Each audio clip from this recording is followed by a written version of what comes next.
Premed, and today we are breaking down med school admissions, simplifying Premed. Let's cut everything else out and let's streamline it, let's simplify it. It's the 2 Ds of Premed, the 2 things you need to do to be a great Premed and to get into medical school. Let's check it out, y'all. Here we go. But stop making excuses, stop whining, stop, right? Get at it. No excuses, just dominate.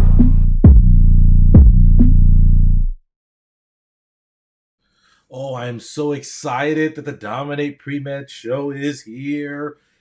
If you are joining me for the first time, I am live right now on YouTube filming this. You may be watching this after the fact on the podcast. Either way, I hope you enjoy. I hope you subscribe. I hope you keep coming back because this show is all about you guys and getting you to medical school.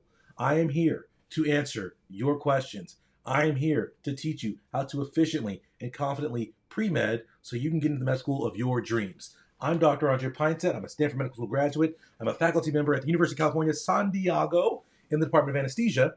And today we're simplifying and streamlining med school admissions. Many of you guys have heard me talk about the fact that medical school admissions are getting more competitive. Have you guys heard that from people? It's hard to get into medical school. It's getting harder every year. I shouldn't wait a year because it's getting harder. And that's true and that's false at the same time. Yes, as a whole, it is getting harder and more competitive to get into medical school. Yes, that is true. That is accurate. That is factual.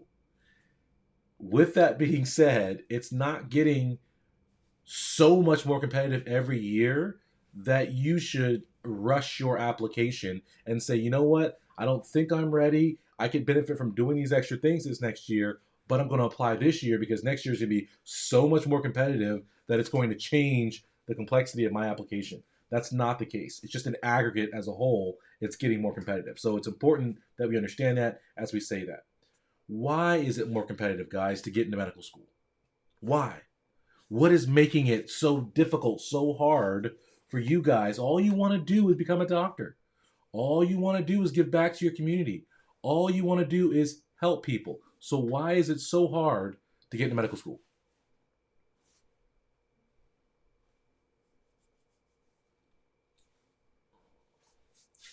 Why? We can wait, right? We are live action here. We can wait for people to chime in. This is collaborative, right? It's about you guys. So why is it so difficult for people to get into medical school? Well, it starts with sample size. There are a lot more people applying to medical school these days than there were in the past. And with more people becomes more selection, right? The supply is huge. It exceeds the demand. And so medical schools can be more selective about who they let in. It used to be back in the day that there were some qualified applicants who didn't get in. But today, in this day and age, there are a ton of wonderfully qualified, exceptional human beings who don't get into medical school, who do not get into medical school. They have done the things, they have all the requirements technically, but they don't get into medical school. And that's why you see a lot of the debate on a lot of the things you look at everywhere where it's like, well, why did this person get in? Like with these numbers and with these things. And people say, oh, it's because of this and because of that. It's simply a numbers game. And it requires you doing more than just checking all the boxes. If you're just going to be a box checker, you're not going to be as exceptional as medical schools need in this day and age to let you in because they have so many options. Why not go with the best, right? So there are so many more people applying, both domestically and then also internationally. Applicants coming from abroad trying to get into medical schools, it's up. The Canadians are coming in full force. My Canadian brothers are representing from the north. So there are a lot of people applying, and in addition to first-time applicants, there's a lot more reapplicants, which is a great thing in the sense that people understand that sometimes it's just not your year. Sometimes, because there's such a huge volume of applications, things don't go your way. Maybe you applied late in the cycle. Maybe you missed a period here or a comma there, whatever it might be. Maybe you forgot to get a letter of recognition on time. Things can happen in your application that make it so that you don't get in the first time. That doesn't mean you will never get in. So for all of you guys, right? If you're someone who's been rejected or you're concerned about getting rejected, it's okay to reapply. And you've heard stories of people who apply 4, 5, 6 times before they get in. It's a matter of persistence and also not running out of money. That's the other thing, is you got to have the finances to apply 6 times. That's a whole lot of money. But there's a lot more reapplicants. And so that also increases the pool size. Whereas before people would apply once, apply twice, and then be done and move on to something else, people are sticking with it and really hunkering in, saying, I want to be a doctor, I'm willing to reapply, I'm willing to get it done, and then going about it. So, yes, so lots more applicants, a lot more reapplicants. The other thing is that the statistics are being driven up.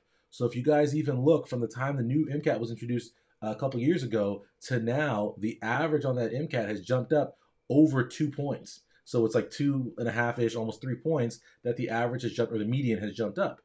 And this is significant, and it reflects the other part of why medical school admissions is so much more competitive, is because there are so many MCAT resources, and people are recognizing that to get something, they must invest, right? To get something, you have to give something. And so people are investing in preparation, right? JH just said a buddy of mine applied 4 times before he got in. Yeah, people, it happens. You got to keep that cash rolling. But so we have to understand that with all these test prep resources, people's MCATs are going up because there's all this availability for you to get the information you need to do well in the MCAT. The problem is, this kind of is a disservice. This may be part of the reason why diversity numbers and disadvantage numbers have not risen like people would hope, is because that is kind of biased towards students who don't have the resources to get an expensive prep class. And that's one of the reasons why I had a lot of these students emailing me, messaging me, that I created my MCAT course, How to Dominate the MCAT Without an Expensive Prep Class, that teaches you how to dominate the MCAT, literally without the expensive prep class. It teaches you how to independently study for the MCAT, to make your schedule, to do question-based learning, and to maximize your study time. I created that to fill that void. If you guys are interested in that, I'll put a link for it below in the description. And I'll put a little discount in there for you guys to help you guys out, my financially challenged students. But those kind of things, both the fact that more applicants and they're more qualified applicants because there's more resources available, that is making it more competitive. So now that it's more competitive, what happens is people start getting more and more creative, like desperate people, right? Whenever we're desperate, you get creative. Like for me, if my cupboard is full, right, and my refrigerator is full, I sit there and I'm like, what can I make? What can I make? And I'm not very creative. But if my refrigerator is empty, I will mess around and make a gourmet dinner with saltines and bars, and I can figure it out. I had to figure it out. I'm laughing at Brent's comment here. I can figure it out and get creative. And so with people who are desperate, when you're hungry, you get desperate, you get creative. It's the same thing with medical admissions. People are desperate. People are hungry to get in. People feel the pressure, feel the heat. And so what they're doing is creating these super crazy, super complicated, super far out schemes to get into medical school. I'm here to tell you today that yes, we can acknowledge getting to medical school is hard, but it doesn't have to be complicated. It actually is very simple. And I'm going to teach you guys about the 2 Ds of pre-med and the 2 Ds of medical school admissions. Are you guys ready to learn these 2 Ds? Let me know right now. Okay. The first D, well, I'll give you both Ds. The first D is distinct. The second D is distinguished. So with the first D, distinct, what that means is that you must be different from other pre-meds. One of the big traps that pre-meds fall into is they feel a need to assimilate. They feel a need to imitate. They feel a need to be just like everybody else, to follow the exact steps that everyone around them is doing. Oh, you're a hospital volunteer? I'm a hospital volunteer. Oh, you're doing that? I'm going to do that. And they follow along. That's right, 2 Ds, baby. They follow along. And what they don't realize is it's like jumping in a line, but that line, at the end of that line, is an execution. You guys are signing up for your own execution, for the death of your medical school dreams. Because medical schools are looking, you got to imagine, they're getting thousands and thousands of applications. Thousands. Imagine being a medical school admissions person. You sit there and you got to read hundreds of applications. Everyone's applying to medical school, right? So how similar do you think those applications are? In the sense that people have volunteering, people have research, people have the standards. And so it becomes very monotonous, and what they're looking for and what's going to catch their eye are people who are different. Despite what you've heard, differences and diversity are valued in medical school. And diversity is more than just skin color, is more than just ethnic background, is more than just your cultural background. It's diversity of experiences, diversity of person. So what you must present to medical schools is not just, I like medicine, I like science, I want to help people, so I'm going into medicine. That's boring, right? That's old. How many pre-meds, like, it's actually kind of funny. If you guys ever been to a pre-med conference, I find it hilarious. I go for the entertainment value. I don't need any information about getting into medical school, but I'll go and I'll hang around the med school tables just to listen to pre-meds preach and bombard deans and medical school people with their sheepdom. Literally, you guys ever been to one of these conferences and you're standing at the table? Literally, it's a standing table. We're standing there. There's 50 people around, and there'll be someone who's hands the dean their full resume and then spouts off, I have 5 million clinical hours. I have 4,000 hours of research. Is that sufficient? Am I qualified for your school? And they yell all this stuff. I'm like, oh gosh. Oh, bless your heart, little child. You think that you having 50,000 hours of research is going to get you into medical school. Precious child. That's what I want to say. The parent in me just wants to hug them. Omar, what up? Right? I just want to hug them. No. What you need to do, guys, is you need to think outside the box, and you need to stop being a sheep. Stop blending in with the flock. Blaze your own trail.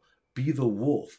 Be an original character, so that way when medical schools are looking at all these hundreds, all these thousands of applications, they see you and you stand out like a sore thumb. Everyone else has on the black suits with the black tie, and you got on a Dumb and Dumber bright orange tux with the ruffles and the top hat. Be that person, right? Stand out. Medical schools want you to stand out. I know people have told you otherwise. That's not true. They want you to be a standout. They want you to be your own person. And the reason they want that is because medical schools don't want 80 or 200 or 250 clones. They don't want it. This is our entering class. They're all the exact same, 250 of them. What they are looking for are people that are going to bring something different and unique to their medical school class to round it out, to enrich it, right? Because if we have all these different and distinct people and they come together, they complement each other. Some have certain strengths, some have certain weaknesses, some have certain knowledge, certain experiences, and that all comes together to make everyone much more well-rounded. And if you aren't able to be distinct in some way and to stand out, then medical schools can't say how you fit in. When you apply to medical school, you want them to say you're the blank guy or the blank gal, and so you stand for something. They know what you're about. In my case, when I applied to medical school, when I was thinking about my extracurriculars and selecting my extracurriculars, I said to myself that, what is distinct about me? What is my passion? And so when we talk about distinct, the question to ask yourself when you're trying to say, well, what does that mean? What is my distinct? Ask yourself, what do you want to do with your pre-med time? Did you know you had a choice? I feel like some of you guys didn't even know you had a choice about what you do as a pre-med. You absolutely have 100% choice. You don't have to do anything you don't want to do other than work hard, right? Get the grades. There's not a whole lot of extracurriculars that you have to do to get into medical school. I got into medical school, got into Stanford. I had 2.5 hours of clinical volunteering. 2.5 hours. I quit my very first shift. I went into my first shift. I sat through orientation. It was like 8 hours of orientation to be a hospital volunteer. And this is how old I am. We were basically candy stripers back in the day. We had these horrible, like, it's not even turquoise, like not even teal. I don't know what the color would be. Like an off baby blue vest. And the vest, it was so cheesy. You put it over your head, it's like a crossing guard. Put it over your head, and then it Velcroed on the sides. And you had to wear this garbage around the hospital because you're a volunteer. They don't want you actually doing anything, right? It was like a safety vest. It was like hey, do not get near me. I'm a weirdo type vest. We had to wear those. And so I sat through orientation. I got my vest. I paid money for this vest and everything and this uniform. And I showed up for my first shift. And a little over an hour and a half into my shift, someone asked me to change an adult diaper. I was like, negative. I'm a volunteer here. I will not be changing a diaper. And they're like, no, you need to change a diaper. This is your job. I'm like, no, I'm not changing a diaper. Like, you're here for... I'm like, no. And were you a candy striper, Omar? Is that maybe that was gone. I don't know. I remember being a candy striper. That's what it was. But the candy cane ones, we didn't have candy cane. We were fancy. We were upscale. We had that turquoise. I felt like I was in like a Mad Men episode, and I was like wearing the apron. It was ridiculous. But anyway, so they wanted me to change this adult diaper, and we all have to know ourselves. I'm good with a lot of things. What I'm not good with is fecal matter.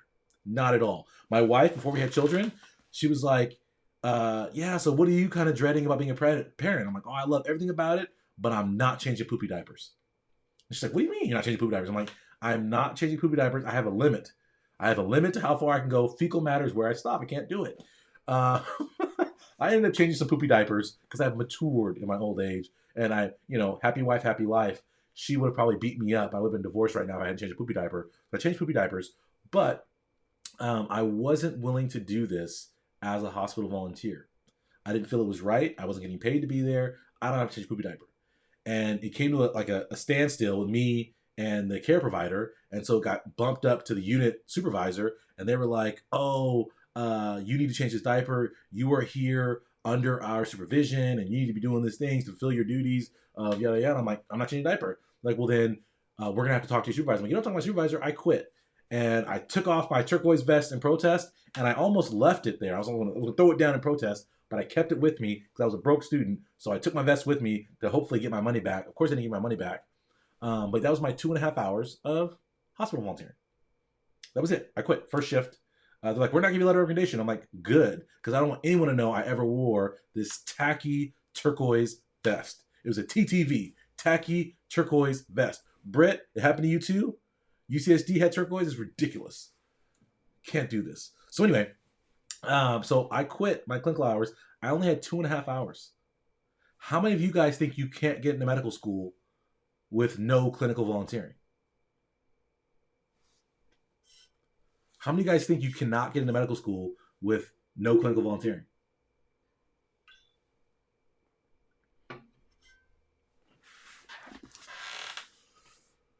Right? People are saying, yeah, no, you can. I got into Stanford with no clinical volunteering. It's very important, right? You don't have to do that. People ask me what's the worst part. Well, we're talking about poop right here, right? People ask me what's the worst part of being an anesthesiologist. The worst part of being an anesthesiologist is emptying the pee bag. I guess that's probably second worst. The worst part of being an anesthesiologist is when you extubate a patient. So as anesthesiologists, we put a tube in to breathe for the patient during the operating procedure. And then after we pull the tube out of their lungs. When you have a smoker, like I feel like for kids, they should have this like as an anti-smoking campaign. They should show an extubation of a smoking patient. Because whenever you extubate a smoking patient, it's like everyone protect your face because you pull the tube out and there is the nastiest clump of lung goo ever at the end of that tube. It's almost like, again, I'm married, I have a wife, like the hair gets in the drain and then like she don't care, but I care about all this hair. So then I pull it out of the drain and then now it's all crusted with the soap and all the leftovers and whatever. And it's just like, that's what their endotracheal tube looks like after you extubate them. It's awful. I think I got off topic here, but it's okay. So anyway, that's the worst part of being an anesthesiologist. But I refused to do that, and so I didn't do clinical volunteering. Instead, what I did was I chose to spend my time in activities that I was passionate about. I chose to say, well, how do I want to spend my time? What do I want to do? What is my life about? And I said, what am I passionate about? And if you guys ask yourself that question before you pick extracurriculars, it goes a huge, long way. A huge, long way. Because how many of you guys feel like you do a lot of things during pre-med that you don't see the point of? There are classes that you feel are pointless. Spoiler alert, none of your classes are pointless. There's value in all of them, but you feel like it's pointless. All you want to do is care about patients. Why am I doing this poetry class? It all has value. Okay? All the activities you do, many of you guys are doing activities that feel pointless because you haven't taken the time to create the point, to create meaning, to find your passion, and to live that passion through your extracurriculars. And this is why we have so many pre-meds who grumble about their pre-med experience. For me, other than like the poopy accident and some other incidents, my pre-med track was actually very positive. And I had a lot of fun doing pre-med and dominating pre-med and getting the A's and doing all my extracurriculars because I picked extracurriculars I was passionate about. It's tremendous. And so when I talk about finding your passion is important. For me, my passion was mentoring and teaching. As you guys can see, right? I still mentor and I teach. That's what I was into. And I said to myself, I want to spend my time mentoring and teaching. So I signed up for every mentor, teaching program, and tutoring program I could find. I started a tutoring company. I was a peer mentor. I did all of these things that were things that I was passionate about. And as a result, it was always fun to go to my extracurricular, to go to my work, because my work was something that I actively picked based on my passion. And for you guys, if you switch and you say, listen, how can I be distinct? What is my passion? What do I want to do? You're going to see that you guys are going to make a much bigger impact. You're going to achieve much more in your extracurriculars because you love it. So you're going to be engaged. You're going to spend extra time. You're going to want to be there. You're going to go the extra mile. You're going to go above and beyond. And that's what happened in all of my extracurriculars. Like when I was a peer tutor, people would put like, oh, I'm available 1 hour a week. And I would say, I'm available 24/7. Here's my number. Call me. Because I love it. I want to teach you how to study. I want to teach you how to be a great student. I want to help you and propel you forward. So for me, it was all fun stuff. So you guys have to do that with yourself because it'll make you engaged. The other thing it does when you pick your extracurriculars based on your passion, based on what makes you you, based on what you want to do, is that it becomes a lifelong activity. Meaning, what you are doing today is not just about today. And for many of you guys, when you do your extracurriculars, it's only about that moment, only about that now, and it has no bearing on your future. But if you pick activities and extracurriculars that are true to your passion, then what happens is that you see how what you're doing today is building your future for tomorrow. So for me, when I was tutoring and I was mentoring and I was being there for students, I saw this day when I could be someone who empowers students. I saw this. And what's cool about that, not only from a happiness and a joy perspective, and that I love what I do, you also can relay that effectively to medical schools. How many of you guys have had friends who have told you, man, it was so hard writing my personal statement. It was so hard thinking about what to say in my application about this activity. I was having writer's block on this activity. I didn't know what to say about it. That's because there is nothing to say about that activity. But if you were passionate about it, you picked it for a reason, it has meaning, you made an impact, you made a difference, then guess how much richer, how much more robust your personal statement, your application is when you write it that way. When they can literally feel the steam and the passion coming off of your writing through the computer because you wrote it with such energy and such excitement for what's going on. You guys see me, I get geeked up talking about student success. That's how you want your application to be. And so when you say to schools, hey, listen, I've owned a tutoring company, I've been a peer tutor, I've been a TA, I've done this, I've done all these educational things, it's easy for them to believe you when you say, when I go into medical school, when I'm a doctor, I'm going to continue to teach. I'm going to continue to be scholarly. I'm going to continue to push academics forward because they can see it because you've been doing it. Does that make sense to everybody? That's the power of passion because it'll ring true that, no, this is not something that I just did for the moment. It's not something I did to check a box. This is my life. This is me. This is all of it. So then your application is just, it's like a graphic novel. It's like a Twilight book. They can't put it down. The reviewer's like, oh my gosh, this is Jacob and what was the other guy's name? Edward. Team Jacob, Team Edward. Who's she going to end up with? Oh my gosh, these vampires, right? That's how you want your application to be, like a teen novel, like the Hunger Games, something like that, right? So distinct is the first D. Is everybody clear on the first D and why it matters to try to be your individual self and to try to stand out and to be different, and the value it presents not only to medical schools and to getting to medical school? Well, that's a secondary reason. But number one, to your happiness, to your joy, to your life, to your impact. If you're trying to be a doctor, you should want to make an impact. And following your passion is the way you make big, big impact. That's the first D. The second D is distinguished. Yes, Harpreet, we always live with passion first. And with passion, you can do anything. Okay, Val said that your application becomes 500% more robust when you're following your passion. Thank you guys who are on here with me live. Okay.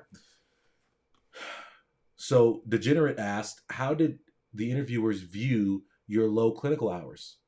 Well, as we'll get to, the interviewers didn't care about my low clinical hours because I was so distinct and I was so, the second D, distinguished, that the low clinical volunteering hours just faded away.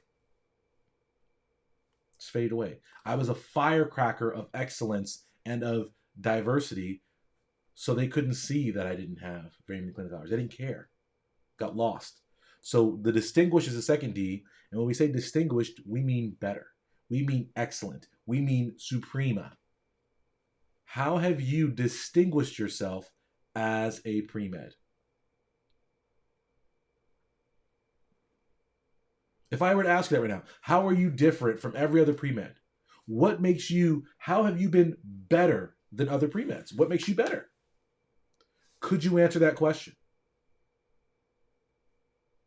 I'll be at a conference this week at USF, and I'll ask students, hey, what makes you better than the person sitting next to you? There's 100 pre-meds in here. When I get the keynote, they'll be close to 1,000. Okay, out of the 1,000 of you guys, what makes you different from the 999 other people who are in this auditorium?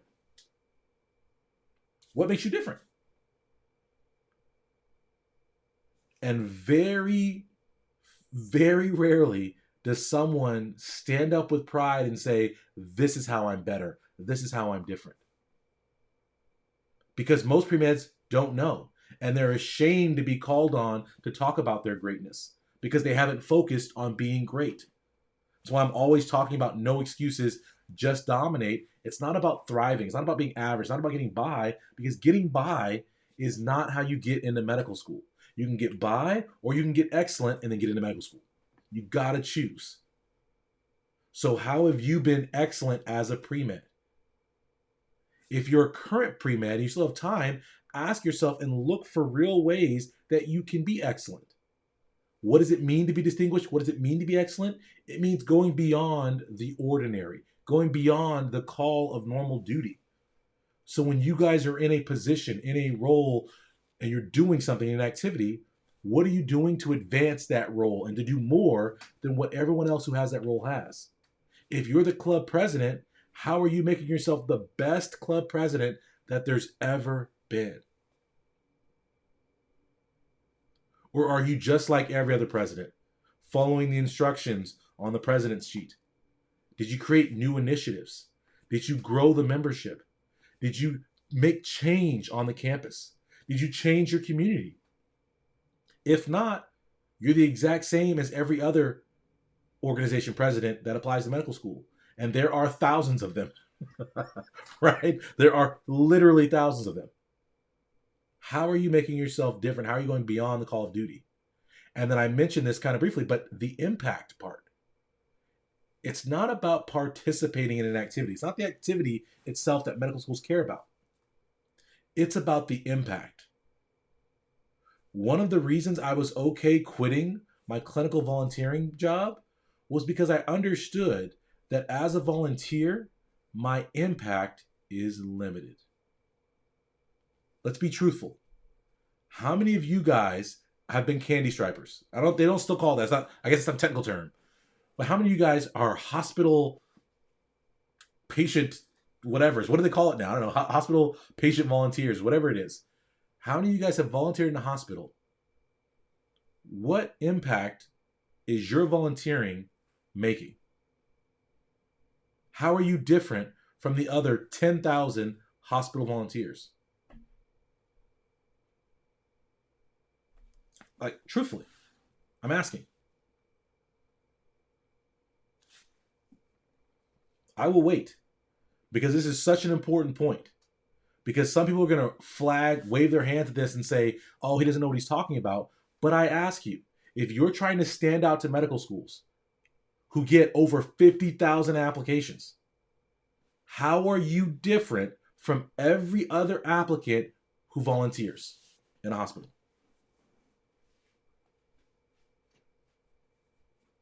Right? Steven, you're a candy striper. How are you different from every other candy striper?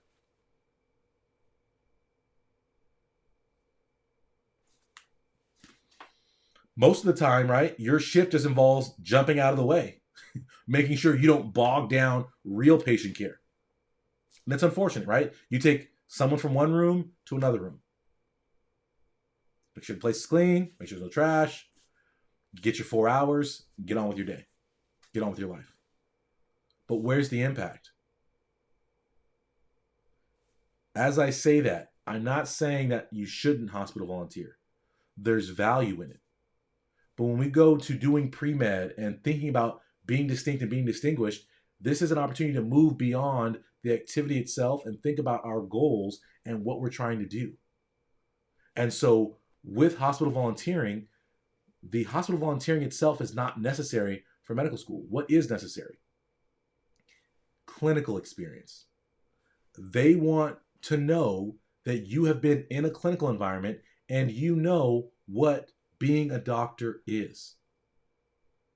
It just so happens that the most common way that people do this is volunteering in a hospital. But the two aren't the same. So if we understand what we actually have to do and what medical schools are looking for, then we understand that we actually have options. So my student Kasim is on here talking about I volunteer for heart of hospice, and this is different because we actually go to patients' houses and where they are most comfortable and help with errands and developing real long-lasting relationships. That's different because now you're going to have a real-life patient who you know very well to talk about.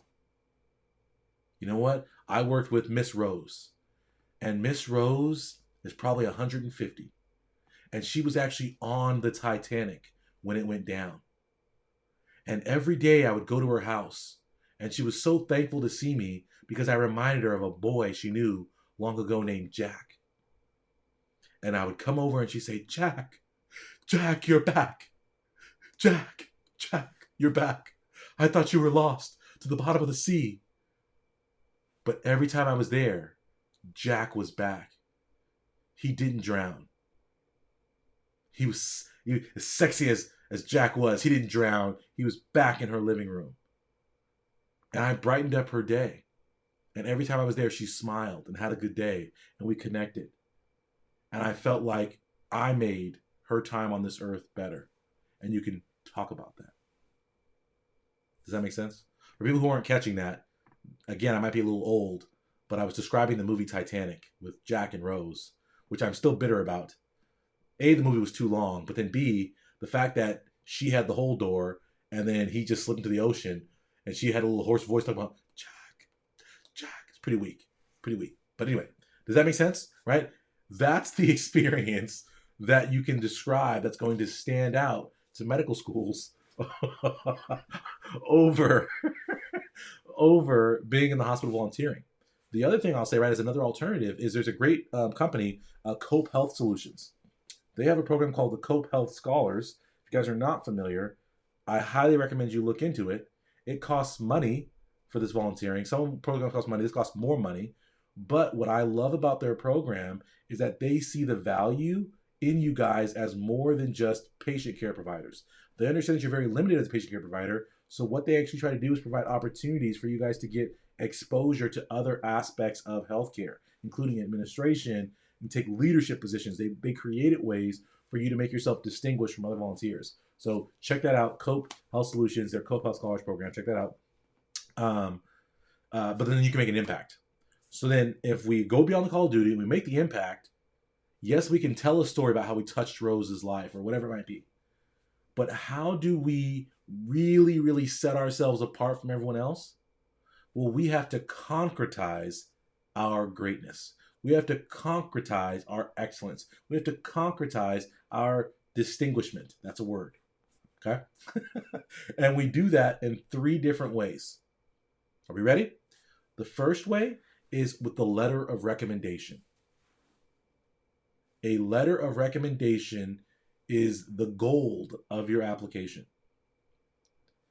If you write in your application that you cured cancer during your research project, yet you don't have a letter of recommendation from your PI, what do you think the medical school reviewer thinks about what you said?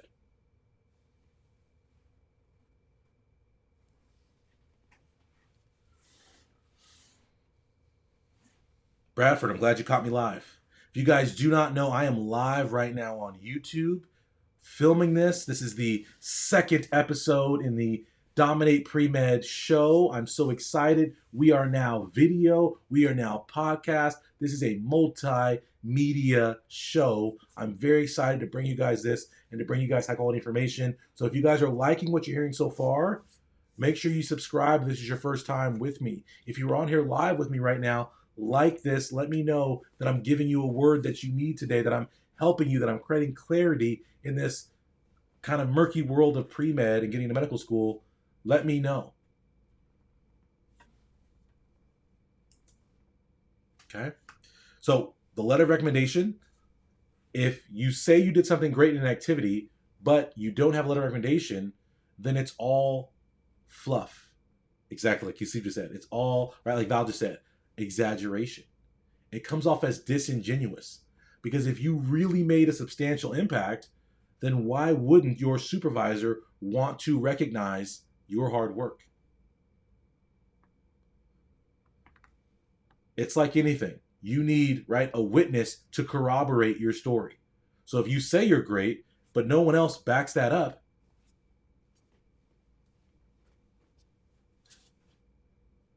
it's no bueno. It is no bueno. So you have to get a letter of recommendation from your significant activities showing your tremendous impact. Thank you so much, Bearded Drake. I appreciate that. Okay. The second thing, right? So you get a letter, three ways to concretize your greatness. The first one, letter of recommendation. The second one is other forms of formal recognition.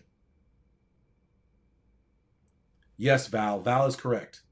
We are live right now. Some of you guys listen to this on the recording on the podcast, but we are live right now, and then the recording goes up on the podcast. But we are live action right now. Okay? So the second way, so first one is letter of recommendation. The second way is formal recognition. What are other examples of formal recognition that you could get to concretize your excellence? How about an award? How about a certification? How about other forms of special acknowledgement? How about a promotion? How about financial incentives, scholarship? How about a raise, right? Other forms that show you put in work, you made an impact, and therefore they want to recognize your impact and reward you for that impact. So if you've been in a lot of activities, but people haven't acknowledged you, haven't recognized your greatness, if they can't recognize your greatness, then why would medical schools recognize it? Right? So we have to think about that when we go through our activities of, well, how am I going to concretize this? What is the recognition that I need to be receiving? And I'm not saying you should seek out praise, but as you're doing jobs, as you're doing activities, as you're involved in things, you should be looking at ways that you can be acknowledged. First look at ways to make an impact, but then look for ways to be acknowledged for that impact. The third thing you can do to concretize your greatness is output. Output. What is output? That is any direct impact, right? So if you make an impact, if you're doing something, there may be an output from it. So an outcome, right? If you do work, right, it produces something. So do you produce from your activity? And the simplest example of this is research. If you do research, the output would be what? Scholarly output. Posters, presentations, publications, lit reviews, etc. Right? Those are outputs. So if you did lots of work, there should be an output to what you're doing. Did you write a book? Did you publish? Right? Did you bring in a new initiative that spawned whatever? Right? There should be some form of output to your work, something sustainable, something lasting, something there that will go out into the world that you can point to for them to see that you did that work. Abby asked the question, would a letter of recommendation from seniors at the IRS or its current career be relevant since it's not medically focused? So Abby, this goes back to our first thing we were talking about being distinct. So if you've worked for the IRS, that's cool. That's cool. That's very unique, right? Like I don't know anyone who's ever worked for the IRS. So if you were at the IRS and you did big things and you made an impact in that career, and there are skills and characteristics that carry over, which I'm sure there are, don't you think medical schools would want to hear about it? Right? I imagine you have to be trustworthy, you have to be organized, right? You have to be professional to work at the IRS. Don't you think those are the same characteristics that they want to see in their doctor? So why wouldn't you present that to them? Okay? So letters of recommendation, recognition, and output. Distinct and distinguished. Are you guys ready for an example of what being distinct and being distinguished means?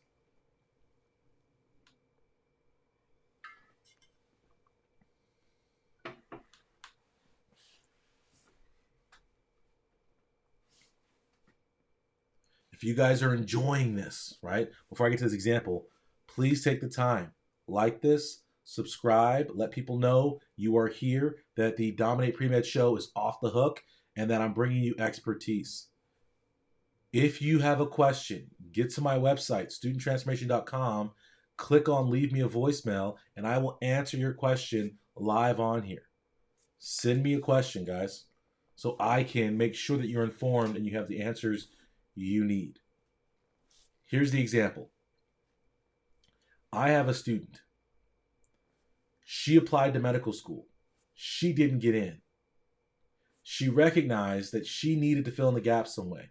So she messaged me, got into my How to Dominate Premed course. She then also got into my coaching program. So she signed up to work with me as her coach. And in our coaching, we discussed the fact that her application, while strong, was very generic and very bland because it wasn't clear how she was distinct, living her passion, and then being excellent as she lived her passion. And so we brainstormed a way for her to be distinct and distinguished in that year before she reapplied. And what she was saying was that, you know what, I've always been interested in biomedical devices, biopharma, and industry development. And I've studied it, and I think it would be great she's a black female, she's like, as a black female, if more minority students got exposed to it. And I would love in some way to facilitate students getting exposure. I said, well, what do you have in mind? And we brainstormed, and she came up with the idea of a summer program for underserved, right, underrepresented, disadvantaged students to come to a college campus, learn from master's students and PhD students in industry, and then also other industry companies to come in and teach these students about what biopharma is and pharmaceutical development and device development, and then to give them, and she set up a whole curriculum with projects and presentations, and it was amazing. And she put together this whole summer program, got the program funded, put students through the program. Okay, so she was able to put, I think it was like right around 20 students through the program, and then she received, right, so not only did the program go off with a success, the students loved it, the parents loved it, she got all the funding for it, right, she got the school to recognize her and give her an award for that experience. And the net effect is that when she then applied the second time, we tweaked some other things with her application, but this was one of the major tweaks we made. We were able to present the case that this is what I'm passionate about. This is how I was excellent in. I started my own program, fully funded, impacted the lives of these students, and even after I leave, I've put in the infrastructure for this program to continue because the school loved it so much. In addition, they gave me an award to recognize my innovation. This is my passion. Going to medical school will allow me to have the medical knowledge to be able to go into industry and be a leader in industry. And as a physician, I see myself being heavily involved in device development and also continuing to mentor and to bring people along and recognize that this area is available. She got in the next cycle, and she got into one of her top choices. The separator, guys, between getting in and not getting in are these two D's. How have you been distinct and how have you been distinguished? If you guys can do this, and there's some other things you have to do, but these are the two main things. If you can live with your passion and do your passion well, medical schools will like you. But too many of you guys are out here being copycats, not living your passion, not being yourself, afraid to stand out. And there's nothing excellent, there's nothing extraordinary, there's nothing special about your pre-med record. So why would I want you if I'm medical school? I want a special student. I want the top caliber student. I don't want you, the plain pre-med. There's 50,000 other people like you. We have to think about it in these terms. If you guys can do this, this is the simplest way I can think about pre-med. When you guys are deciding what you should get involved in, what you need to be doing, think about it this way. And there's a whole lot more to this, and we could bring it all down. I have this whole framework, but this is where you guys need to start. Distinct and distinguished. If you guys want to understand how to do that, how to execute to a T these double Ds, then you need to get to my website, studenttransformation.com, and check out my course, How to Dominate Pre-Med. It's a course that's amazing that breaks down everything you have to do in pre-med to be successful. It's right there, and it's super affordable. I also have the Total Pre-Med Transformation, which is my pre-med coaching program where you get all of my pre-med courses and you get coaching from me and help with your application and all that kind of stuff. Very affordable, guys. So all that's available on our website, studenttransformation.com. I hope you guys have enjoyed this. Episode number 2 in the books. The Dominate Pre-Med Show, guys. It's a mix of me talking, mix of me answering your questions, and a mix of interviews. There's going to be so much great stuff coming for you guys. So I just encourage you guys, keep coming back, tell a friend. If you enjoyed this, subscribe, take a second, comment. Let me know that you are enjoying this, that it is now 48 minutes well spent of your time. I thank you guys for hanging out with me. For my people who are on here live with me now. Yeah, this is so funny. Abby says, shoot, I should be taking notes. I'll have to watch again and get my life together and sign up for the course. Yeah, get in our TPT and get with us. It's clarity. Clarity.